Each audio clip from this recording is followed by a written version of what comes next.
Hello everyone! Today I'm making monster pizza bites for a Halloween party. This recipe is very easy and all the children love it. For this recipe I'm using 490 grams of puff pastry, feta cheese, mozzarella cheese or Mexican shredded cheese, also zucchini and olives, vegetable spread or pasta sauce. Bake in preheated oven on 360 degrees Fahrenheit. Bake for 20-25 minutes or until golden color.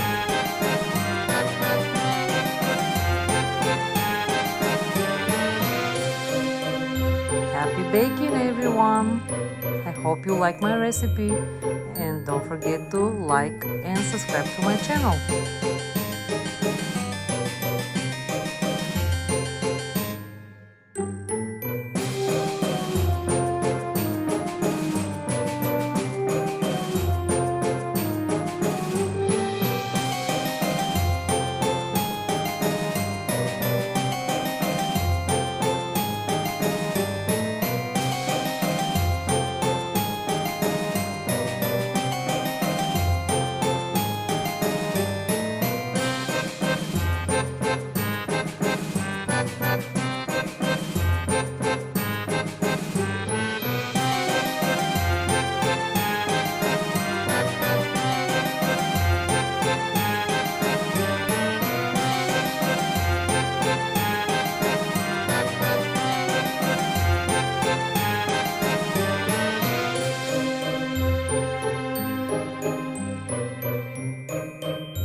Happy Halloween, everyone!